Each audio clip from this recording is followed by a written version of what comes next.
This is lore.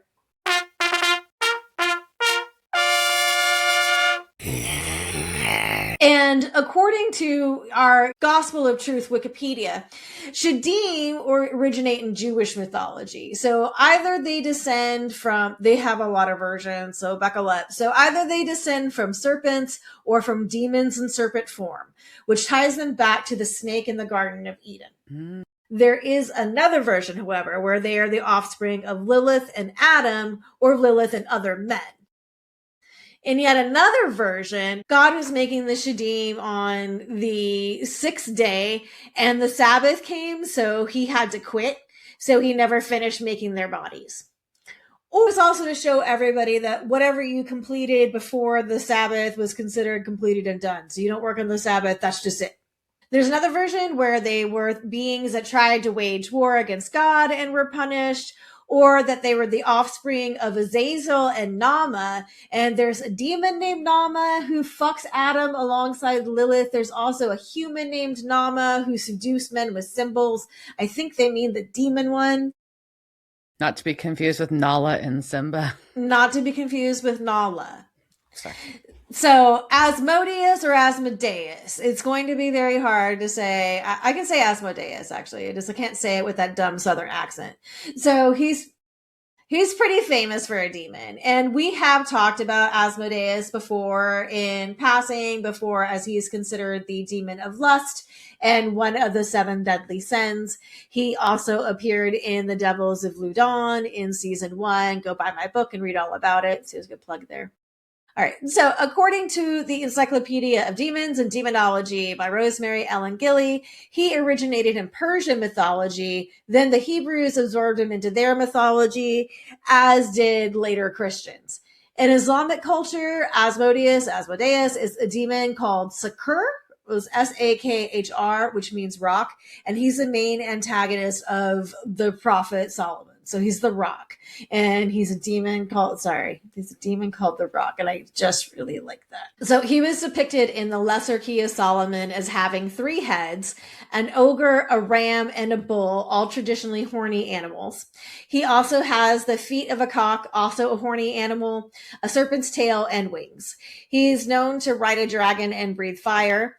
In the Dictionnaire Infernal, he is portrayed as having the breast of a man, a cock leg, a serpent tail, 3 heads, one of a man spitting fire, one of a sheep, one of a bull, and he rides a lion with dragon wings.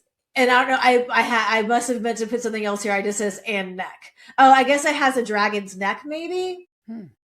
So that's an interesting thing about the breast of a man. So I guess it just means he has like a man chest or something. He's got pecs. Yeah. All right, so something like a child would like draw, like in one of those games where you have to, each person draws an animal piece. Yeah. So within the book of Tobit, I practiced this word in my head earlier. Okay, so within the book of Tobit, a deuterocanonical book of the Bible, Asmodeus is said to have been obsessed with a human named Sarah, and he would kill every man she married the night of their wedding. And she had killed up 7 of her husbands, soon to be husbands so far. And poor Sarah. So every time she's going to get married on the night of their wedding, he shows up in her wedding chamber and kills the man who married her. So she prays to God. God sends Archangel Raphael, who told her soon-to-be husband Tobias that he should make an incense out of the heart and liver of a fish. And when Asmodeus appeared in their wedding chamber, the smell repelled him. No shit, because it was incense made of the heart and liver of a fish, and you're burning it. I don't know how sexy time you're going to have there. Like, ooh, baby, like we got some fish incense here. Let's get it on. So he fled to Egypt, but Raphael found him and bound him up. And then he comes up in the Testament of Solomon, where he is said to live in the constellation of the Great Bear Ursa Major, through which he plots against newlyweds, makes women hormonal, and ruins the beauty of virgins. Raphael is Asmodeus's arch nemesis in the Testament of Solomon, and his weakness is still the smoked liver and gall of a fish. So that's just his kryptonite. So when he is brought before King Solomon, he tells him he was born of a human mother and an angel father, which would make him a Nephilim. It would. It would. He tells Solomon that Solomon's power over the demons is just temporary. So Asmodeus then admits that he is afraid of water.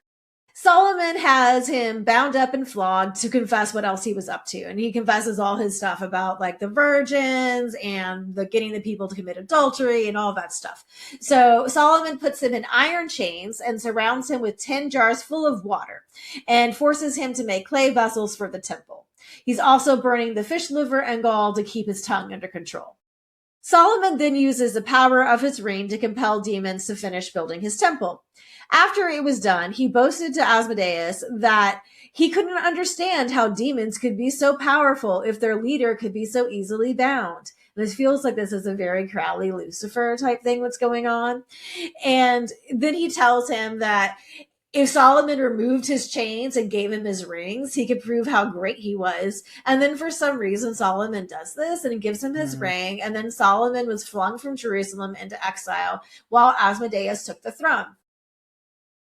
Asmodeus threw the ring into the sea, but Solomon's lover, Naamah, finds the ring in a fish belly, gives it to Solomon, who regains his powers, zaps back to Jerusalem, and puts it in the jar.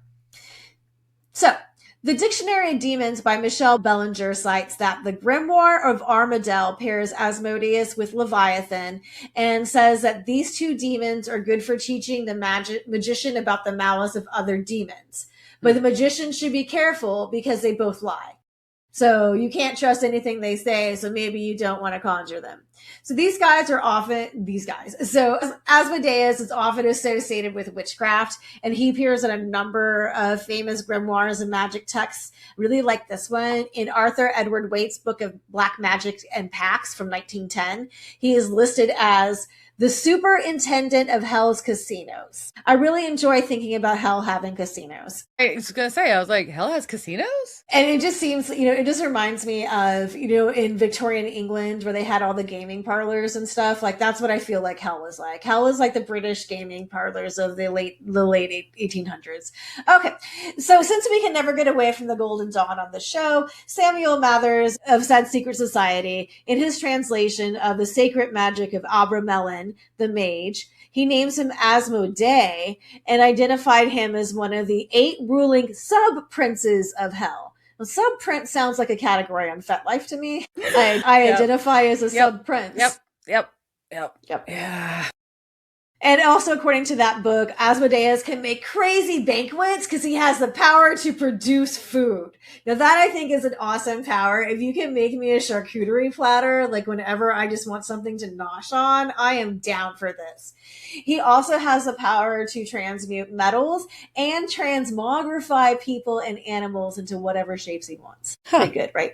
That is good. Yep. In the Janua Magica Reservata, also known as the Keys to the Gateway of Magic, he is a prince residing over the demons in the order Ultores Scalorum, or Revengers of Evil. Revengers of Evil. Revengers. Art so it's like an Avenger, but with an R.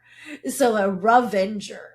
Yeah, I think it's a really fun thing, and it sounds like a metal band that should have, or at least my title of my next album, Revengers of Evil.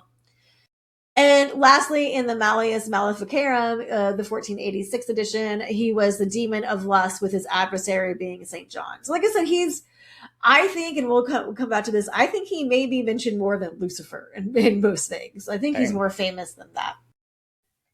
But I never saw anything in any of the lore about him wearing an ugly-ass white suit. You really hate those white suits. They have their moments, like a woman in a white suit, not in a white nightgown, could be powerful, but you're just asking to put ketchup on it. Or spill your coffee. Or dirt. Just sit in something. Or get cat hair all over it. Although I have cat hair all over everything I own, so. I have dog hair here, so yeah.